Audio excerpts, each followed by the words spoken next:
Good morning, everybody. This is the Saturday morning Viper Trading webinar. If you are here to learn about trading the futures markets using the Viper tools, you're absolutely in the right place.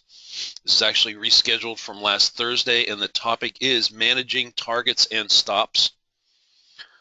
First, we have to get our standard disclaimer out of the way, so let's go ahead and knock that down, then we'll get straight away to some charts and trades, which of course is why everybody's here today. All communications from Viper Trading Systems are for educational purposes only. Futures and Forex trading does involve risk, and there is a risk of loss. Nothing contained in this webinar, other webinars, including the live trading room, are to be construed as investment or trading advice. And of course, everybody here does know that you do trade at your own sole discretion. Okay, good. Well, we all made it. By hook or by crook, we're all here. So good. Welcome, everybody. Let's go ahead and get started. I'm going to come over here to a crude oil chart. We're going to start with crude here this morning. And we're going to talk about some things here on screen one. Stand by. Let's get over to screen one here. Okay. Everybody see the chart? For those of you that are on free trial or are new to Viper, this is the setup we use in the live trading room. Of course, we have the background colors, we have the bar colors, we have the swings, the ellipses, which is called the predictor. Crude oil, we're still in January contract. It is $10 a tick. We'll get into explaining things here in a second. So before we could talk about the subject material of targets and stops, I'm going to sort of weave that into the sort of greater discussion of knowing the market condition that you're trading, because that's going to drive many things in terms of targets and stops. For instance, let's just jump right in. On the left here, we all know that if you're just coming in, don't worry, we're just getting started. You haven't missed anything. We're literally just getting started here. My apologies on the bad links. Welcome. I'm glad you all made it. So markets go through periods where they trend and they go they operate in ranges. And so for instance, you can see right in here you are trading more or less in a range. This is Friday morning on crude oil. 6 o'clock was the pit open. That was over here. So let's just start from there and work our way to the right.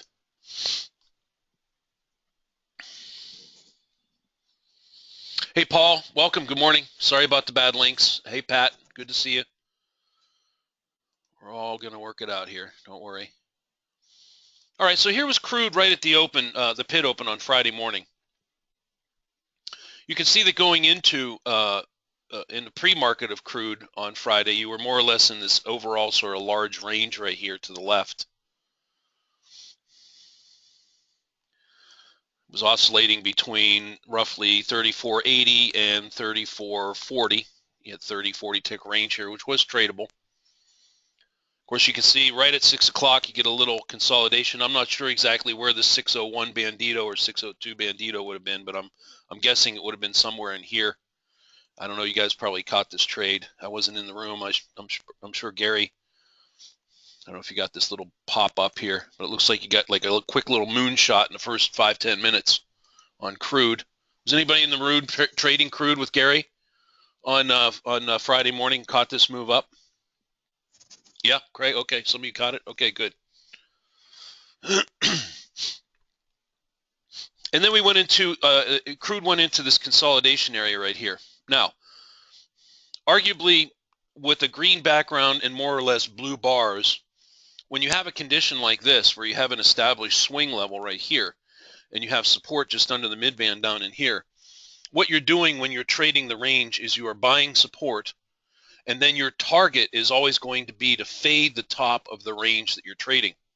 So for instance, if you see that the resistance level is right here, when you think of a target and you're buying the bottom of a range, excuse me, I see some more people still coming in. Welcome, everybody. We're still kind of getting started. Don't worry, you haven't missed much.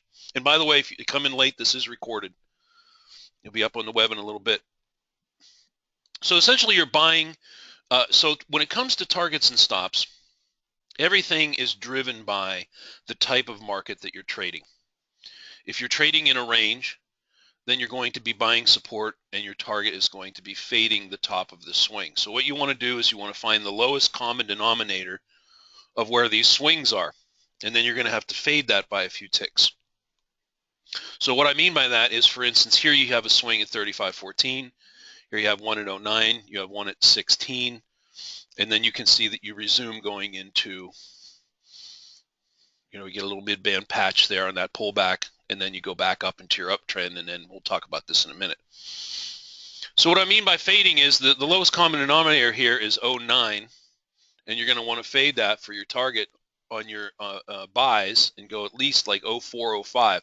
So your target's actually going to be just a little shy of that top when you're buying support down here. So you're buying support on reversal bars up, and then you're taking the profits by fading the top of the range. So that is your targets. Okay, each one of these is a buy. Over here, of course, now you're getting into 7:30 in the morning on crude. You get a nice little mid-band box form right here, which is one of our favorite trades. Here again, the trend is primarily up, so we're buying support. We're taking long trades only. And you get a nice little pop up through here. Now, here's what you want to try to do, and we've said this in many other webinars, is if you can trade 2 contracts at least minimum, that gives you the advantage of taking off one of the contracts at a close. Usually it's within 5 or 10 ticks. You can go 6 or 8 ticks depending on the instrument you like. So in this particular case here, let's get this one off for now. Hold on a second. So you draw your box, your consolidation box, and you would have been filled long if you'd drawn it as I'm showing here on this bar right here. So you can see that it pops through the top of this prior trading range pretty nicely and goes up very quickly here it looks like about 8 or 10 ticks, maybe 12 ticks. So this is where you would put 2 contracts on here in your object trader or whatever entry technique or tool you're using to get in, OT. You're filled long on the top close of that bar. By default, your initial stops are 12 ticks. So say you're filled at 35.06, you go, so your initial stop is here, 12 ticks down here.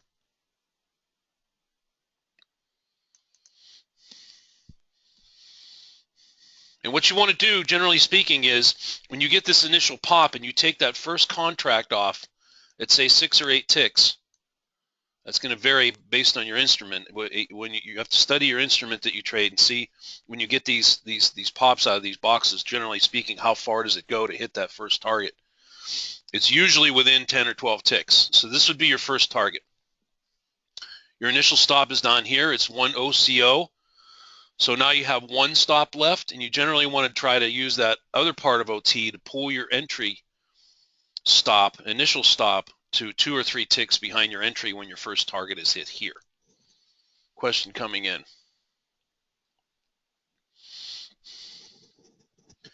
Donald's saying, not sure what this question is here. How do I know to go long? Always sometimes doing it wrong. Well, in this case here, Donald, let me answer that this way. Just visually looking at this part of the chart, from my cursor over here to the left over here where the crude pit opened, what would everybody say the prevailing trend direction of this market is at that time? From over here to over here where the market opened, where the crude pit opened. This swath of time, the first 2.5 hours of trading on crude oil, what would you say the prevailing trend is on this market right in that span of time? You in particular, Donald, because you made the comment about struggling to sort of see if you should be getting long or short in these markets. Yeah, the trend is up. And the trend is up, and the way we know that, you can draw lines to verify that visually for yourself. You don't have to, because visually you can see that you have higher highs and higher lows, punctuated with short periods of range-bound trading. But more or less, the market's doing this, yes? So when you have green backgrounds, you have prevailing blue bars. Even though you have some ranges here, you're still buying support because the overall trend is up. Then each time you get these consolidations or pull back into supports, we are looking to buy markets. We are looking to buy that market, right? We're going to buy that market. All right, so back to this box real quick. So we took the trade off the box. We got our first target here. If you had 2 on with a 6 tick or an 8 tick short pop target, one of the initial 12 tick stops goes away. We set OT to bring the stop up to 2 or 3 ticks behind our entry. So now we have a very low risk trade, even if it came back in our face. Now let's talk about trail stops. If you notice in the room, normally on most moves, there are 2 numbers that you hear. One is tight stops and one is loose stops. Why do we do that? Anybody know why? Why not just have one stop? Why don't we just say, okay, the stop's at 35.41? Why is there 2? Sometimes Gary does it. I do a lot of times. I'll call out 2 different stop levels. Anybody know why that is? Is it just to confuse you? Anybody have any idea why that might be? What do those numbers mean? I'm going to draw 2 lines here in just a second while you're it depends on how courageous you are. All right, so there's really 2 different kinds of approaches. Well, there's many different types of approaches when you're trading markets, but the 2 prevailing ones that most traders use are what we call more of a scalping approach. In other words, think of it this way. The more scalper type trader likes to get in and out more frequently. So they are taking that trader's profit targets tend to be smaller in the 10 tick or less area. So what those traders are doing is each time a market pulls back after they've taken some profit in a trend, is then when they get another pop, they're taking more profit. So they're paying more commission because they're getting in and out more frequently. See all these little moves here? A scalper is generally taking profits at the 6-8 tick level. You know, like a large trade for a scalper trader would be 12 or 15 ticks. That would be a big trade for a scalper trader. Okay? So they're getting in and out.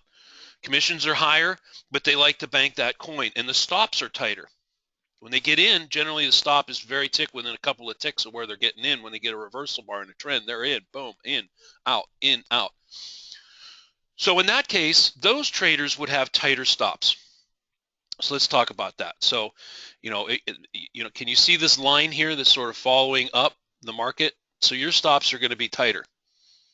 You're either taking profit when it pops in the short pop, or your stops are just literally within the bar or the next bar of where the market has just gone. So, your stops are like very extremely tight. So when you hear something to the effect of your tighter stop would be here, that's what I'm referring to. I'm referring to the traders who are taking the more frequent type trades in a trend. However, if you are a trader that likes to get in, you don't want to get in and out like that. You don't want to pay all that commission, and you don't want the headache of taking all those trades. You would use a looser stop. Your stop would look more like this. After you took this long trade, you could keep it a little looser. Now, can you see in between the stealth line? I don't know if you can see this. Can you see the green sort of stealthy line right here, like this? See it? See the green stealthy line? And you see the mid band? The looser stops would be running in that space. Okay? So here's your initial stop. It's sitting, or no, let me get rid of this. Hold on. Starting the trade again. We're filled on this bar long. 2 contracts. Hits our first target here. 1 contract comes off the stop. We set it to come to 3 ticks behind our entry. Now our stop is here. Now we start to trail. You can do this with Object Trader. It'll automatically do it, or you can manually do it yourself. Now, can you see where these little swings are? You're going to loosely keep the stop in between there, just like that, sort of following it up like that. Now, in this case here, you'd probably be taken out on one of these bars right here. If not these bars, then definitely that bar right there, you'd be stopped out. So in this sense, the second contract on the trader who went for the runner trade, you would have entered on the same bar right here, this bar right here, and now you would have been taken out till there. That's one continuous trade for you. So you pay one commission. You had, more or less 1 or 2 sets of stops and a trail. Whereas the scalper had gotten in here 1, 2, probably at least 3 times. Craig, on Object Trader, there's ways to set up that. Before we wrap, I'll go into the subscriber area, and we'll look for that. There's a couple of recordings where Gary goes through all that, how to set all that up. There's, 2 different ways to deploy the trailing stop part of the OT tool. And he covers all that in a couple of webinars. We'll look those up before we wrap. Okay. Now, for let's talk about both traders when it comes to this yellow bar probe at the midband here. You can see that right around between sort of 8 and 8:30, crude oil just sits on the midband here, giving you a beautiful chance to get long again right in here. Right? Now, to a scalper, this could have been as much as 2 different trades, depending on where the scalper was filled, because here you can see you got a pop here, and here you can see you got a pop here. So to a scalper, that theoretically could have been 2 trades. And this is a style that you're going to have to work on yourself. If you like to bank profits quickly, and you don't mind getting in and out, and you don't mind paying a little bit more in commission, then you can try the scalping approach. Scalping, by the way, also works usually pretty well, and these skills apply to ranges, like right here. This is more or less sort of scalping within ranges. When you're buying these short level, quick level support levels, and then you're fading the top, that's considered also kind of scalping, but it's more in a range condition. Over here, what we're discussing is scalping or taking longer trades in a trend condition. Everybody see the difference between the two? Now, for the trader who is more the runner type trader, where you prefer to have a little bit looser stops and you don't go for those quick targets, or you go for a quick target and then you try to go for a runner, that trader would have been stopped out on this pullback right here. So you would have filled there and then stopped out on that pullback right there. So you get, in this particular case, about the same amount. Now, okay, let me see here. Now now that you know that, any questions on trading the trend, trading, we've shown a couple of things here this morning. We've shown some mid-band consolidation trades like here and here, which broke out and gave you some nice moves. We've shown a little bit of range trading and how to fade the top. In this case, the trend was up, so you're buying support. Now, I'm going to start asking some questions. Yeah, okay, let's take some questions here real quick, and then I'm going to show some things on the charts to see everybody in here is going to make some trade calls in a minute. All right, we got a question here from Craig on, can you explain what the yellow bars are and what it signifies?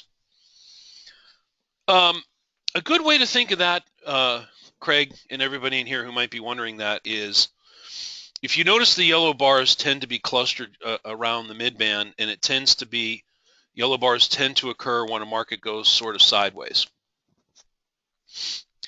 You could make the case that it represents indecision in the fact that when you have a trend to the upside, the bars are blue. And when you have a trend to the downside, generally speaking, the bars are red. So the yellow bars, if you notice, tend to be clustered around the middle part of the midband there. And it tends to be, they show up more frequently when you're in a range, like here and like right here.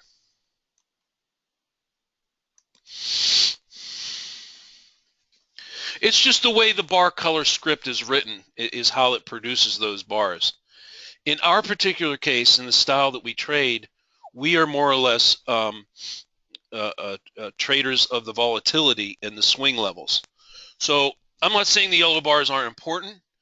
What I'm trying to say is that can you see the swing levels that are determined here and the approach that we take in regards to range or the midband?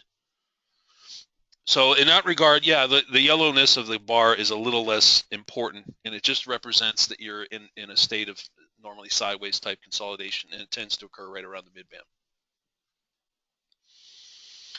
Let's see, Murray saying here, how do you trigger the trade out of the box?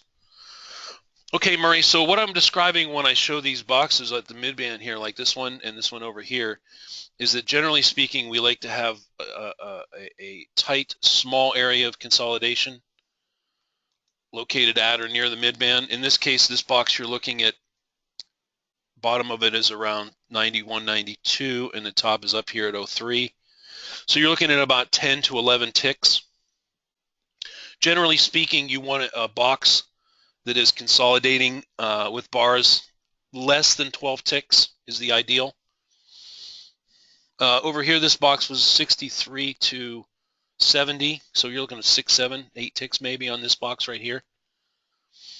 This is really ideal. When you get really tight consolidated region boxes at the midband, this is a very ideal condition. It's kind of like, it's almost like you can think of it as a kind of like a coiled spring. In other words, the market is kind of pausing and it's waiting to make its next move. And we love those right at the midband. So what you do is you come over, I don't have the OT tool up here, but over in your Object Trader panel, you would select region box, and then you hit enter. You know, you hit your hotkeys, you draw the box, you activate it. If the trend is up, of course, you would select long only out of the box. Long only. You would disable the shorts. So then when you get a close above the box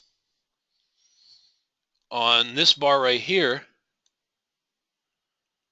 and on this bar right here coming out of the box, you are filled long on the close of the bar. So it's really literally that simple. Okay, Murray? Adam says, why have you started to trade oil again? You know what? I don't take a lot of, if you notice in the room, I don't take a lot of oil trades. I used to trade oil and gold more frequently. And then you know, when oil was up there like 60, 80, $100, it was just, I didn't like the volatility on it. Now that it's down in the 30s, I'm starting to warm back up to the volatility. It's not as spiky as it used to be. You know, most of you know I'm not a big fan of spiky markets. Markets are spiking up and down all over the place. I'm not really a big fan of that. But if you notice, I don't take all the trades. Gary takes many more trades on oil than I do. I tend to be, you know, just a little bit more selective in there. That's not good or bad. That's just my approach.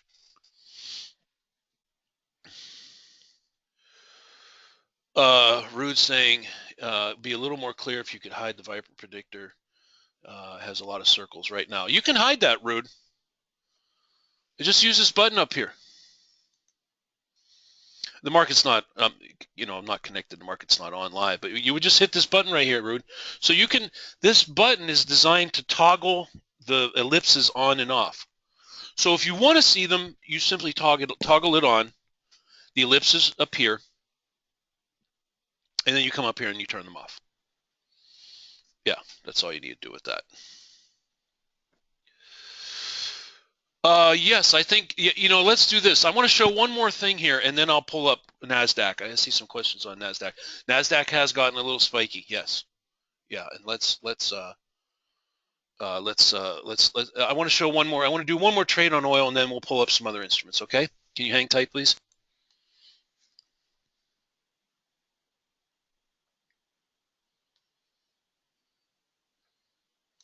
All right, the first trade that I'm gonna show here for the team to call out, I'm gonna make it pretty straightforward, and it looks like this. I'm gonna ask a series of very quick questions to see if everybody's on board here today. At this point right here, I'm looking, let me open it up a little bit here, hold on a second. All right, at this point of the market right here, would you sell oil, yes or no?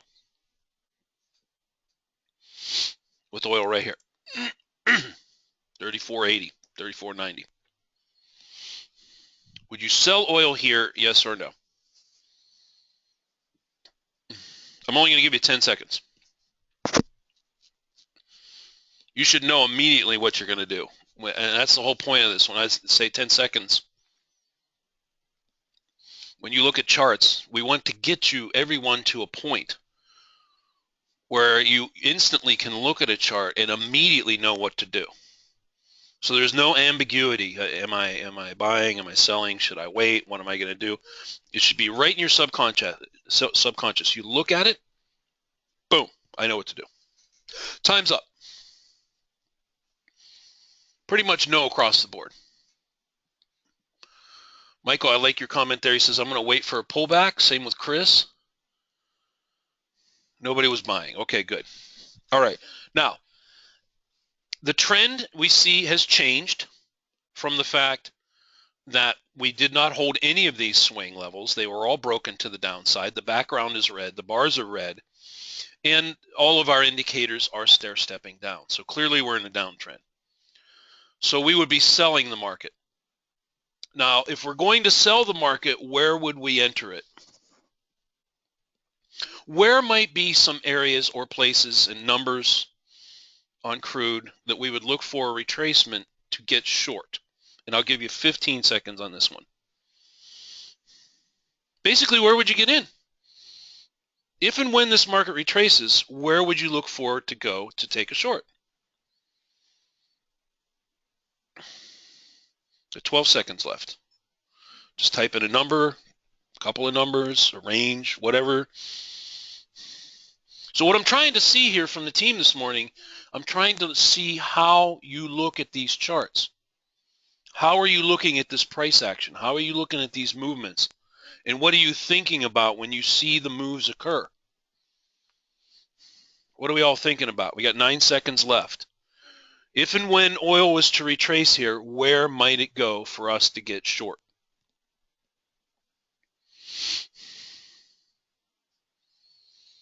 Let's see what everybody says here. We got 6 seconds left. Where might it go? Let's pretend that you were trading this on Friday morning and you're looking at this chart. This is what it looks like. What are you going to do? Time's almost up. David J. squeaking in last minute here. Anybody else? Anybody else? Where are you shorting it? Time's up. Okay. We got some good answers here. Alfie saying right around the mid-band. Peter saying up around 05. We got a lot of calls here for 35.10, 18, between 10 and 18. Rude, I like that answer. 04 from Herman. Hey, Herman, how you doing? Stefan, between 04 and 10. I like that. Walter, 04 to 20, when it rolls in up in there. Perfect. All right, now some of you, in all fairness, might not have seen some of my other webinars where we talk about this in detail. But just very quickly, this isn't the subject material of the webinar this morning, but it is important, so that's why I want to cover it real quick. When we think about retracements, we have to think of them as an area. And it's healthy to think of them as in this way. And I'm gonna put some lines and some boxes to help you categorize retracements.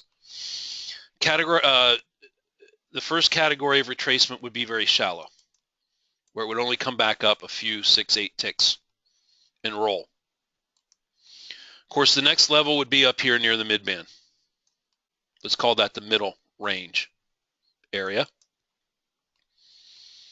And the third kind, which some of you don't like, I know I've Skyped with quite a few traders on this very topic, and this is a tough one. When it goes beyond the midband and it retraces much higher. How many of you like that and don't like that when it goes real high like that, way up in here? I know that's probably some of the tougher trades to take when it does deep retracements, huh? When it gets way up in here, because it's gone maybe a little further than you wanted it to go, and you're always looking for that roll. Yeah, that's a tough. Those are tough, David. Yeah. Michael, that always kills me. But the fact of the matter is, when a market has thrust in a given trend direction, in this case it is down, here's your thrust move down, we have a pretty good sense it's going to retrace. So the question then becomes, how far is it going to go till it rolls? So those of you that answered said something to the effect of, I don't know, 95 or 98 up here to anywhere around 09 or 04, and you looked at this area of retracement as a range, that was the proper way to look at it. Because we can't just sit here and say, oh, it's going to come to the mid-band and it's going to roll perfectly right there and I'm going to get in. Now, sometimes that happens. Maybe, I don't know, one or two or three times out of five that happens, and those are the ideal trades. And if that's what you like and you want to wait for those, by all means do it. I'm talking about this retracement right to here. But if you want to expand your trading repertoire in terms of retracements, it becomes a little more healthy to think of it as a range, that it could roll anywhere in here, and we have to be prepared for that. Now let's go ahead and play this out. Okay, so we come down, we hit the 3480 swing, we're starting to bounce, coming up, we're coming up, and we're coming up. Where did it just come? Right there.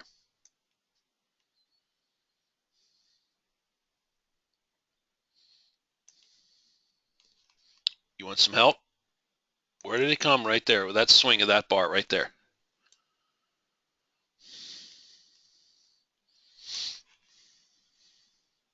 Let me ask it a different way. Are these bars right here now that I'm showing, and I'll go a little further, like right here. These bars that I'm showing right here, are they in the area that we are looking for a rollover, yes or no? These bars right here. It hasn't gotten to the mid-band yet. It hasn't gotten to the mid-band. It came just within a couple of ticks of the mid-band, so it didn't quite get it. But it's sitting right here. So what are we looking to do? It's in our area, right? Here was our area. We drew our area ahead of time. We thought to ourselves, it could come anywhere in here, and I'm looking for it to roll to get short. Yeah, you could box this in. Sure. Absolutely, Walter. Let me just show you a couple of ways to approach doing this. Biased is to the downside. You would draw a region box like such. You could use your line or ray tool like such. Hold on, you put a ray or a line tool up here like that and just let it extend out into the future. So as it did its little A, B, C, D, E, F, G, or however high it went, your ray tool would follow it up. And when it rolled and broke, it would get you in. So there's different tools to get in over here. You could use bar close, let it flip and get in short, right? The bottom line is the only thing I'm trying to express here is that we've got to expand our thinking of what a retracement is to be more than just the mid-band, okay? By the way, that's what we try to call out in the room. So when you hear something to the effect of, if crude oil was to retrace anywhere up there between 98 and 06, somewhere near the mid-band at 04, I'd be looking for a roll to get short. That's what that means when you hear that in the room, okay? All right, so what happens here? We come up here, we have a little consolidation box under the mid-band, and it rolls and it breaks. Now, as it's rolling and breaking and we're filled short on this bar, where is the first target? 10 seconds. Where's the first target?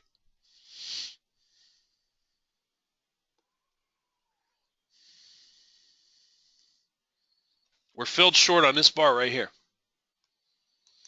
Checking to see if everybody's paying attention. You'd be filled either on that one or that one, depending on where the exact bottom of your box was. Either way, you're in. Either this bar or that bar, probably that bar right there. Where is your first target? What would your first target be if you have two contracts on this trade right here?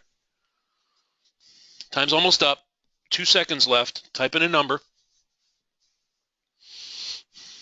Time's up. Yeah, 3480. So this is when you're trading in a trend or in a range, the bottom line and the best way to think of it, if you take anything away from this morning, is you look for the nearest swing level, wherever that is. It could be a single point in time, like a swing like this. It could be multiple points where it hits it several times, like here. Or here, any one of these here. So you always think of your first target on your first contract. It's going to be at or near wherever that closest swing is located. In this case here, you're looking at about, say you're filled at 34.91, and this is 11 ticks. Now, are you going to want to put your first target right here at 80? Or are you going to want to fade it a couple of 3 ticks and maybe go like that? What do you think? Are you going to put your first target at 80 right on the button like that? Or are you going to fade it a couple of ticks like that?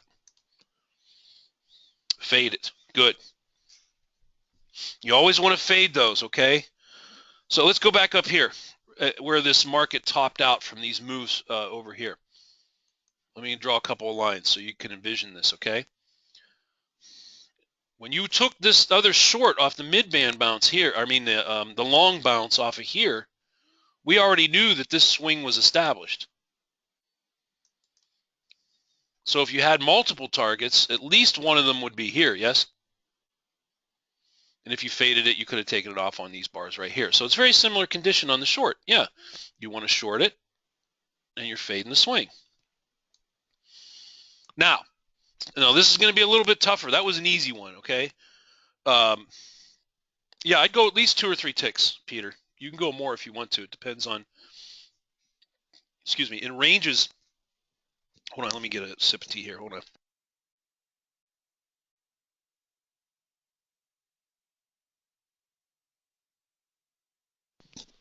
I would suggest that in ranges, you could fade the top or the bottom by as much as 4 or 5 ticks, simply because many times the market just will not get that high in the case of this range over here.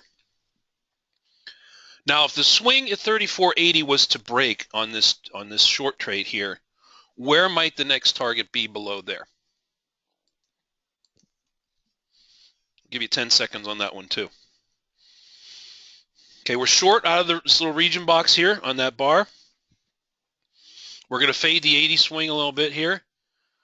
And we have 2 contracts on, so we're looking for a little bit of a runner. Where might the next target be, looking at this chart? Got 8 seconds left. Take a look at the chart. Think about what we're discussing in terms of swings, yes?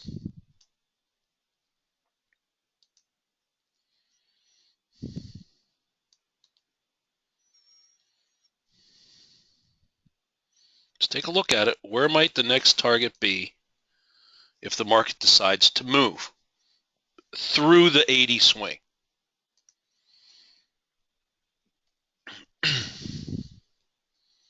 Time's almost up. 3 seconds.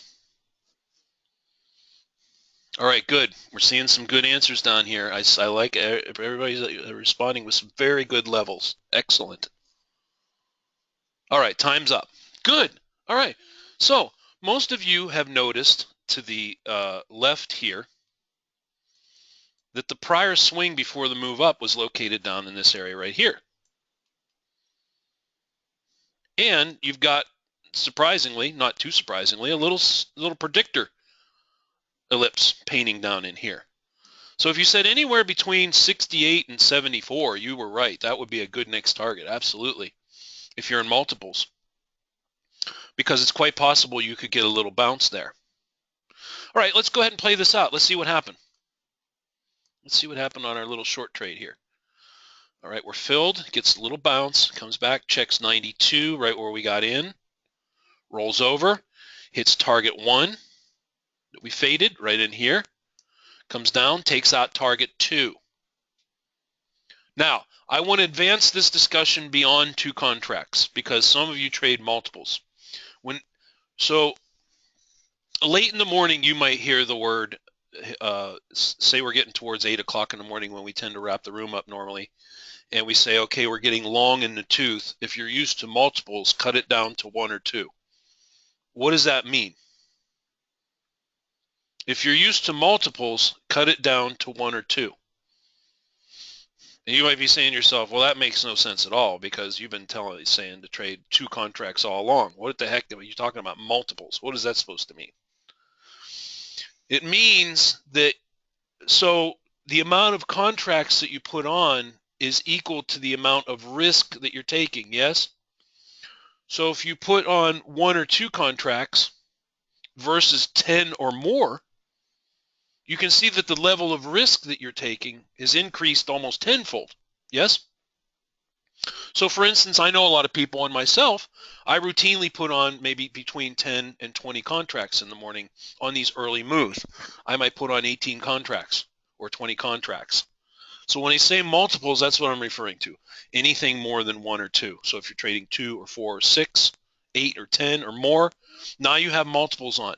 Now the approach when you put more contracts on is almost exactly the same. The only difference is this, is that what you're doing is you sort of ladder it down, and you've seen Gary do this on his charts, right? So you'll have multiple targets, not just one or two. You'll have multiple targets. You'll be looking at longer term swings like this, or every 5 or 10 ticks, whatever methodology you like to use. So you're sort of laddering down, and this is where the loose stops come into play. Because in the case of large moves with big volatility in a trend, you're looking to capture perhaps as much as 40, 60, or 80 ticks. You're trying to catch multiple contracts on a much larger move. So the approach is very different. You're not just going for these little scalpers anymore. You're looking for, you want this thing to run, and put multiple contracts and catch as much of it as you can. Can everybody see the difference between that and what we were talking about earlier? All right, now let's play this out, and I'll show you what I mean.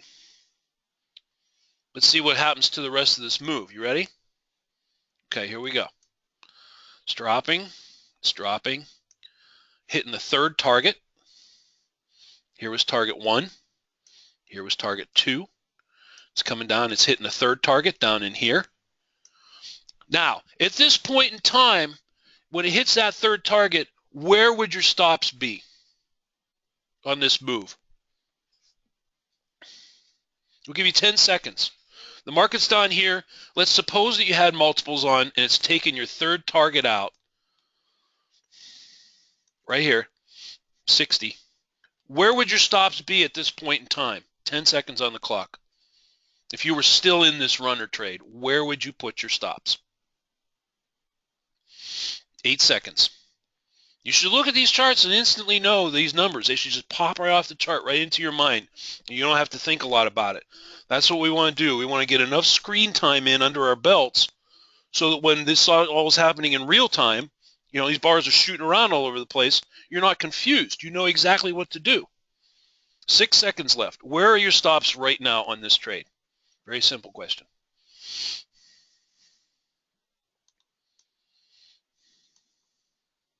Just type in one number. That's all you need to do. 2 seconds left. See some great answers coming in.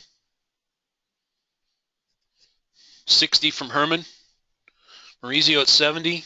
Alfie's at 70, 80. All right, 68, 65, David. Okay, good, excellent. All right, I'm going to help you with this. Okay, this is a healthy way to look at these stops. Okay, I'm going to show you 3 lines, so that when you're trading on your, you have your screen up on Monday. Okay, and you're trading and you're looking to what you're going to do with your stops. Here's the 3 levels that I look at. The closest level to the current price action is this line right here. See it? 34.65. In terms of stops, I think we all would agree in terms of trailing stops, that is the tightest stop you'd probably want to have right there, yes? Right here, 65. See the swing? See the little line right there? The stealth line is located 5 ticks above it right here at 34.70. Can you see that? Excuse me. And there happens to be a little bit of a swing located right here. See it?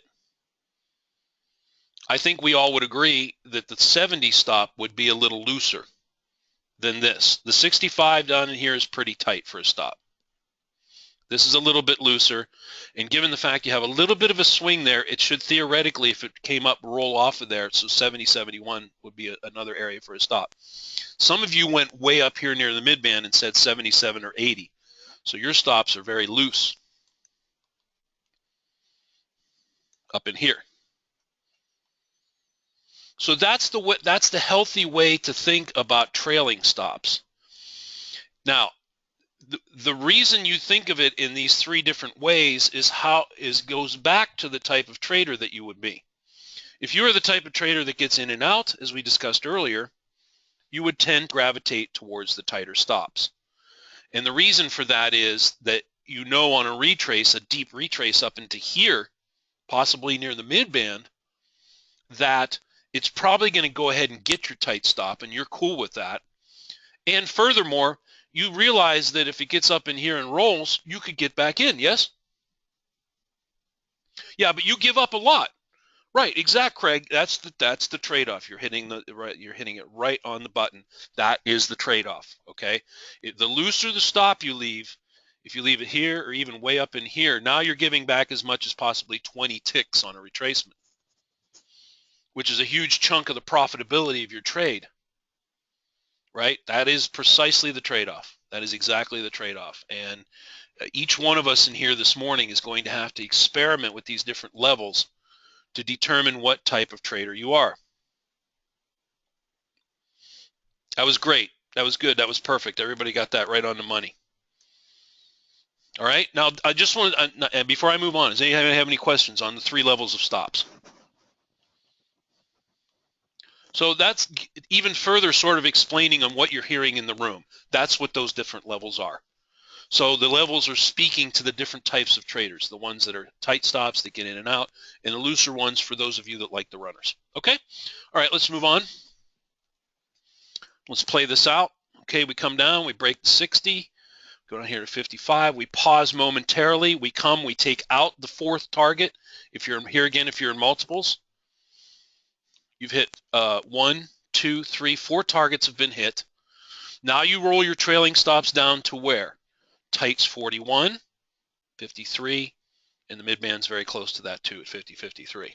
Let's see what happens. Let's finish this trade out. We consolidate down to 29. We get a bounce. We come up. We hit the mid-band, and more than likely, even the loose and the tighter stop traders, tight would be here, of course, right? Looser would be up near the mid-band, have probably been stopped out at this point. So in the end, the tighter trader with the tighter stop saves this amount of drawdown at the end of your trade. What is drawdown at the end of trade? What does that mean? While you're thinking about that, you don't have to follow this exact strategy, because here's the thing. By the time that this market got down to here, around 30, it had fallen. Where did it start? Well, the market was all the way up here, 50, 60. So it had dropped what? 120 ticks. And the trader that got in here, up here, is way up. I mean, they're up almost 100 ticks if you took a box here. Even if you got in down here at 92, you're still up 40 ticks. What I'm trying to express is this. Generally speaking, after markets have moved anywhere between 40 and 80 and 100 ticks, at that point, and in particular after you've hit 4 targets, you're probably not going to want to use the loose stop anymore. So that's why after big moves, you hear something in the room to the effect of, okay, now crank your stops down. I'm going to really tighten and crank those stops down to just behind the swing of that last bar, because you're not going to want to give the drawdown. The drawdown is how much money you give back at the end of the trade on the retracement. That's called drawdown. That's right, Peter. It's money you give back towards the end of the trade. So in other words, you come down here and your P&L is up, up, up, up, up. It's way up and you're happy, you're doing cartwheels, and then, it starts pulling back. Now you see your P&L dropping, right? Dropping because it's coming up and you're short. Coming up, coming up. Oh, I better get out. If you come all the way back to here, you gave back 20 ticks at the end of your trade. Yeah, that's a good approach. Gary uses the bar close. Yeah, I know we're having a little bit of issue with that right now. That'll get fixed. But bar close is a good way out too. Yeah, after a big move like this, you want to capitalize on. You don't want to give 20 ticks back of your 40 tick trade or 50 tick trade, right? After it's moved like that. Okay, well, I didn't mean to spend almost the entire session on crude oil here. My apologies, but we did get very in-depth into multiple topics, in particular how to look for targets and how you handle your initial stop and your trailing stop in regards to loose or tight and the style and types of trades that you like to take. We probably only have time for like one more chart and a couple of trades. So what do we want to see?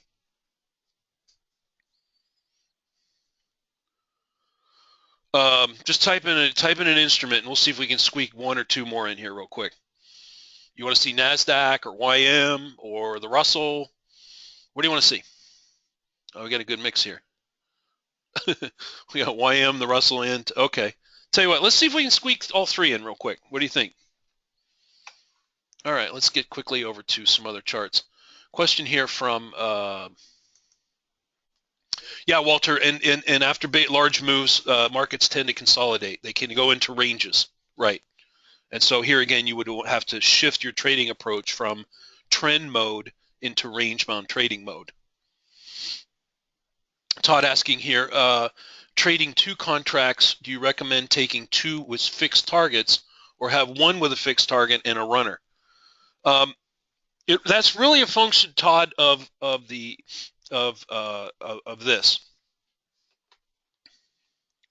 If you see a market is looking, it's a function of whether you're in a range.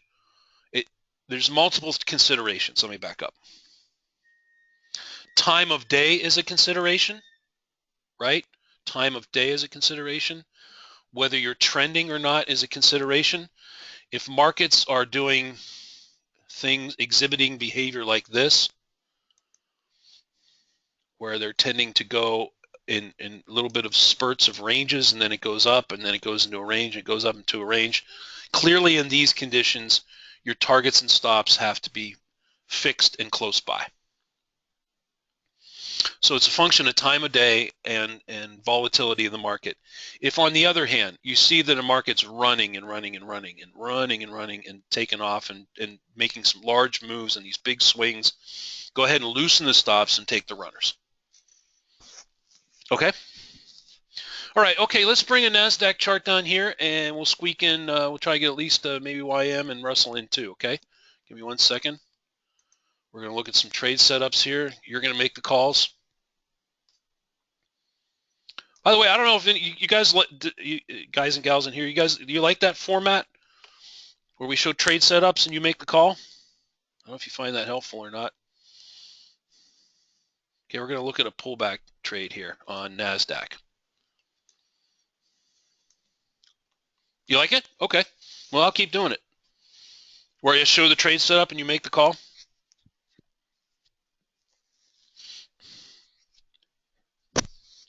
Okay. All right, ready? Here we go. This is a trade setup on NASDAQ. This would have been pre-market on Friday morning. We're going to look at I'm going to ask this I'll give you a little bit more time. I'll give you 20 seconds on this. And I'll go ahead and start showing it so you can start thinking about it. In this particular trade setup here, would you be getting long or short, and where is your first target? So it's a two-part question. So L or S, long or short, and where is your first target? Time ticking away, 17 seconds left. NASDAQ trade pre-market on Friday, long or short, and where would your first target be? On whether you're long or short. Of course, if you're shorting it, where would your target be? If you're taking it long, where would your target be? 14 seconds left. You don't have to type the whole word in, just L or S and a number. Look at the chart condition, look at the volatility, what's the market doing?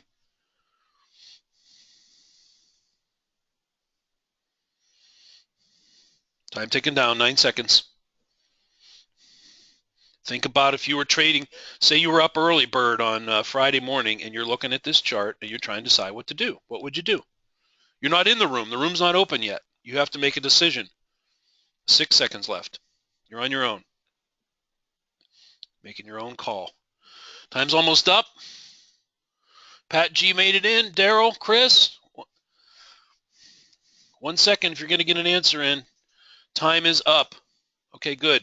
Let's see what we got here. Craig, okay, long. Peter, everybody getting long. 81.75, 78.75. Adam, Jeff G, David G, good. Long, bar close, okay, good. Excellent. The trend is up, so we're taking long trades off for retracements. Yes? We've broken out of this range right here, just looking at the chart condition. NASDAQ was range bound for in this period of time, excuse me, right here. We broke out of that. When we start a trend, we generally have a thrust move in the trend direction. The case was up. Our background is green. The bars are blue. We're looking for pullbacks. We're sitting just under the midband with a little patch of consolidation bars sitting here. So we would toggle off shorts and only take longs. You could draw a box, a region box using Object Trader, or you could use your line tool, or you could use the ray tool. Any manner of tools that you like to get in, but the bottom line is we're getting long on a bounce, yes? Now, before we even get filled on that trade, we do have a swing that's been put in just above this 50 level up here at 75. So we talked about fading swings for our first targets, yes? So if we were to fade 75, you would say that the first target would be somewhere around, I'm sorry, 81 and 3/4. 81 and 3/4. You would fade that. 3 ticks would put you right at 80, 81. You more or less want to put your target right in there. Good. Good. Everybody was getting long, and your target was just shy. Everybody had it fading the swing. Perfect. So what in effect we're doing here, this is the way to think about it. We are not traders who have crystal balls. So in other words, we don't know in real time where a market's going to go. We don't have the crystal ball that says it's going to go right here, put your target in your stop, and take the long trade. It's going to get you right here. But we are familiar with price patterns, and price patterns tend to repeat themselves. So that's why it's so important to spend as much screen time as you have in practice, taking sim trades and taking occasional real trades as you're transitioning from sim money to real money, to repeat these patterns in your mind so that they go into your subconscious, so when they appear in real time, you'll immediately know what they are. That's why when we do these drills, I try to keep the pattern recognition that you're looking at here to under 10 seconds. You should try to get that, if you can, ingrained in your subconscious. So when the real time's coming and you're looking at your chart and it's going like this, right? You're not sitting here in a nice armchair on Saturday morning. It's Monday and it's game time, right? So the bars are not just sitting there waiting for you. The bars are doing this. They're shooting up. They're pulling back. They're going down. They're going up. They're going up, right? They're pulling back. Okay, when that happens and it pauses there, you might only have 15 seconds to make a decision, yes? That's why you have to practice it to the point where it's just sort of ingrained in you. You don't really think about it too much. You know, you're looking ahead of time. In other words, as these bars are going up here, like this, and say you're not in it, right? They're shooting up. You're watching them physically on your chart, shooting up. In your mind, you should be looking beyond the right edge of the chart and saying to yourself this: if this market pulls back anywhere into here and bounces, I'm going to be looking to take a long trade on a bounce. Yes? The bars aren't here. They're here. But you're already looking to here. And then when it hits the swing and starts to pull back, now a swing is established. So you can think beyond just the retracement itself. You can be saying to yourself, if it pulls back and be here, I'm going to be getting long on a bounce. Furthermore, I know that I'm going to want to get at least back to here on a bounce. And you know that all even though the market is sitting right here. So in other words, you're projecting beyond the right edge, thinking ahead of time what might happen, anticipating what could happen, and then planning ahead about what you're going to do. Now that is a lot different than I know a lot of traders do, and it might be speaking to some of you here in this morning, where you kind of have like a wait and see kind of approach, where it's like, oh, well, I'll just kind of wait and see where it comes back to. I think it might retrace, but I don't know. It's still going up. Does everybody see the difference in those two approaches? Very different approaches. The first one that I just pointed out is the planner, the trade planner. You're always thinking beyond this bar. Here's the current bar. You're thinking beyond that. You see the bars, you see what the market's done, you understand the price patterns, but now you're projecting beyond it and you're thinking beyond the right edge and anticipating and saying, if it does this, I will do that. That's what this is all about. If you can migrate from being more of a reactionary type trader into more of a planning, thinking type approach trader, I'm telling you, you're going to shift your trading dramatically. You're going to see it.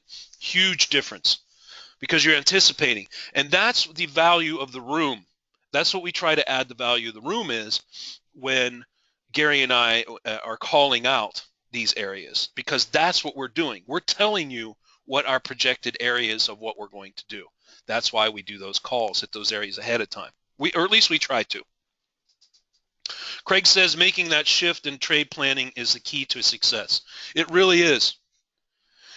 You know, I know a lot of traders who are more in the reactionary mode, and they can do very well and make very good money because, you know, they can adjust on the fly. But I know a lot of traders that are very successful that operate more in the plan ahead anticipation type mode. Let's do one more trade here. Let me pop up a YM chart, and then we'll wrap. We're running a little bit over here, but that's okay. Got a little bit of a late start anyway, so. What is happening to my YM? I'm getting a problem with my YM. So I hope I can get the chart up. Oh, here we go. All right, this is Friday. Friday had some big swings, didn't it? Holy cow. We had some huge moves on those equities, didn't we? All right, I'm going to address another topic that I know has been on the radar of many traders and can be an issue for some of you. And it's a topic. Yeah, Donald, I see your comment, and I'm gonna speak to your comment right there. Okay. YM is normally a very smooth instrument that we like to trade because it's only $5 a tick, so it's a little bit lower risk, and it tends to have slower and a little bit smoother moves than some of the other markets, but that is not always the case. How do you know when a market has turned from a nice, friendly, smooth market into a choppy, whippy, spiky market that you might want to stay out of? How do you know? Anybody?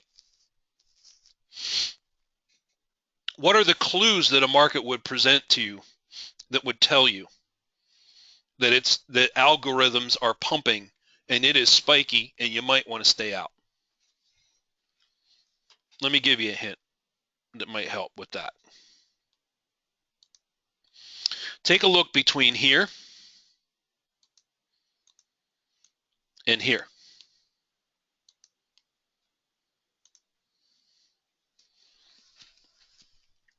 That's 1 minute of time.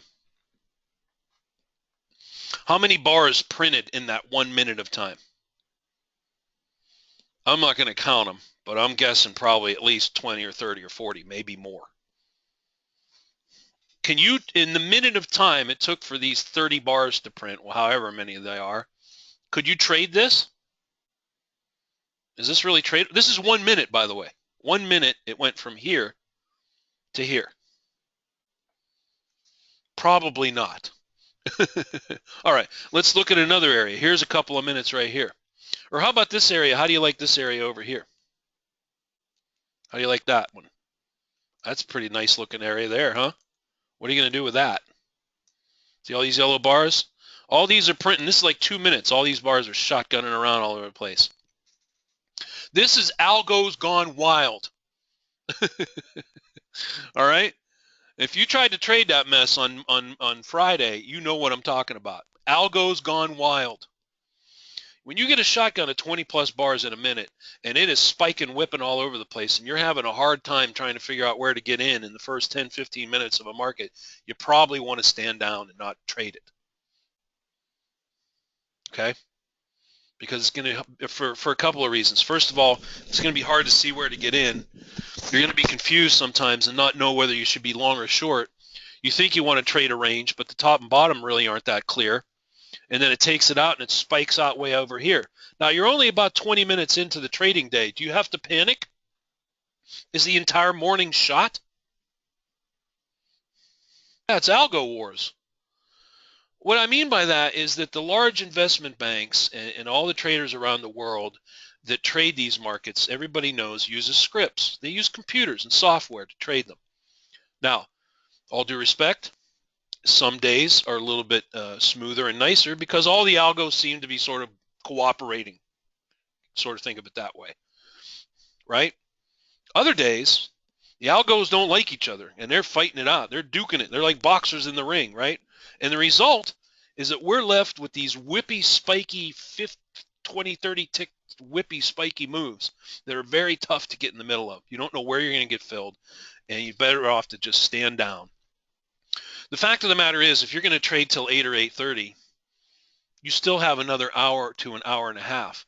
So what I'm trying to say explicitly is this: if you see a market at any time of day or night, this could be the currency markets overnight. If you're trading the European session and it's spiking algo wars all around all over the place and you can't figure out what to do, it's best to just stand down. Let the market sort itself out. You've got another hour, an hour and a half to find some trades. And guess what? Trades will come. The market will calm down and trades will come to you. So you don't have to feel like you have to get right in the middle of that. Okay? Hey, listen, I'm going to go ahead and wrap. Hey, we're getting a little long in the tooth here. I'm going to turn the recorder off. Is there any